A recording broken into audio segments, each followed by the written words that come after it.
Hi there, I'm Gene Benson. Thanks for viewing our Essential Vectors series sponsored by Avemco Insurance. This episode will address the bounce landing. Most importantly, we will look at the best way to prevent the bounce upon landing, but we will also explore our best options if a bounce occurs. What is the primary cause of a bounced landing? Well, the airplane contacts the runway with too much energy. The excess energy might result from excessive airspeed, a high descent rate, or failure to land in the correct attitude. At best, a bounced landing is embarrassing, but it can lead to incidents, accidents, and even to fatalities. How can we avoid the bounce? One way is to always fly a stabilized approach. You have probably seen this multiple times, but it's critical to safe flight, so we will refresh our memories. First, we must establish an altitude below which an immediate go-around or missed approach will be executed if the approach is not stabilized or if it becomes unstabilized.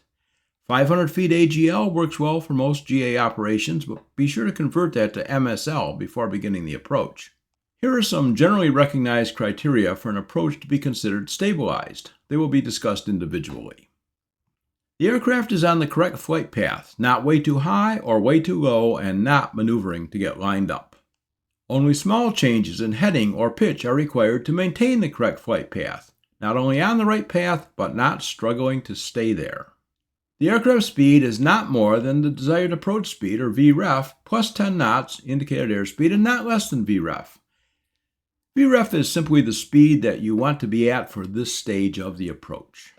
An important note, for airplanes with a recommended approach speed less than 90 knots, this rule should read not more than VF plus 5 knots and not less than VREF. The aircraft is in the correct landing configuration. This includes gear, flaps, prop control, mixture, and so on. The rate of descent is no greater than 500 feet per minute.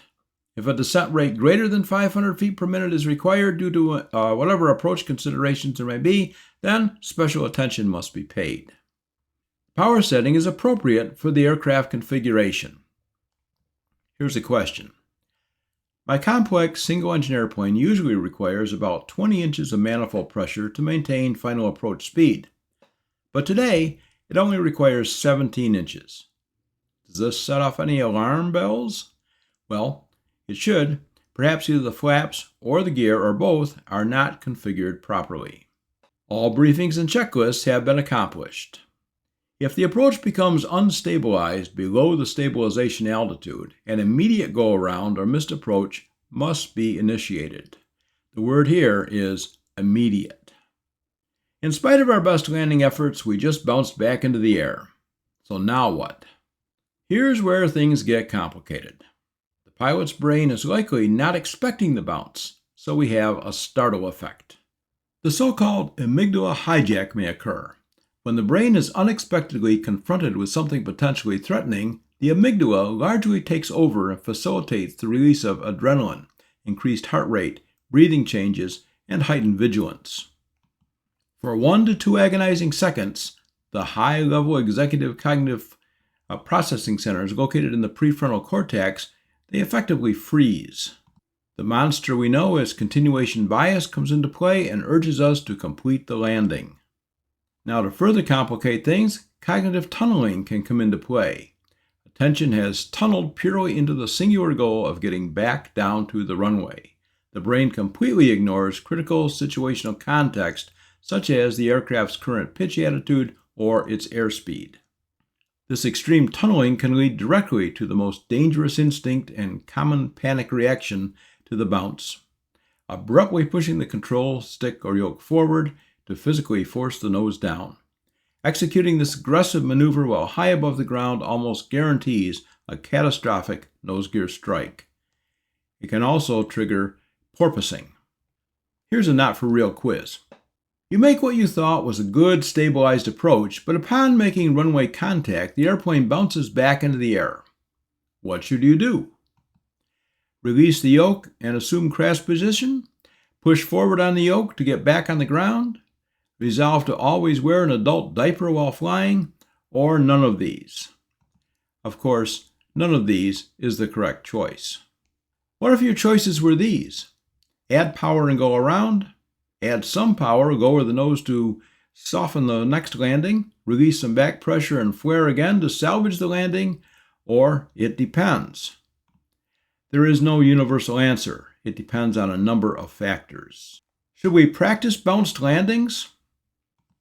I would never recommend going out to practice bounced landings, but we can help prepare our brains to deal with the bounced landing by following the guidance and mentally rehearsing what we would do in the event of a bounce. We can prepare our brains for the bounced landing by studying and periodically reviewing guidance on the best ways to handle a bounce. A very good source of reliable information is the FAA's Airplane Flying Handbook, which is available free online. Here's what the Airplane Flying Handbook says about a bounced landing. When the airplane contacts the ground with a sharp impact as the result of an improper attitude or an excessive rate of sink, it tends to bounce back into the air. Though the airplane's tires and shock struts provide some springing action, the airplane does not bounce like a rubber ball. Instead, it rebounds into the air because the wing's angle of attack was abruptly increased, producing a sudden addition of lift. This abrupt change in AOA is the result of inertia instantly forcing the airplane's tail downward when the main wheels contact the ground sharply. The severity of the bounce depends on the airspeed at the moment of contact and the degree to which the AOA or pitch attitude was increased. Since a bounce occurs when the airplane makes contact with the ground before the proper touchdown attitude is attained, it is almost invariably accompanied by the application of excessive back elevator pressure. This is usually the result of the pilot realizing too late that the airplane is not in the proper attitude and attempting to establish it just as the second touchdown occurs. The corrective action for a bounce is the same as for ballooning and simply depends on its severity. When it is very slight and there is no extreme change in the airplane's pitch attitude, a follow-up landing may be executed by applying sufficient power to cushion the subsequent touchdown and smoothly adjusting the pitch to the proper touchdown attitude. In the event of very slight bounces encountered while landing with a crosswind correction needs to be maintained while the next touchdown is made.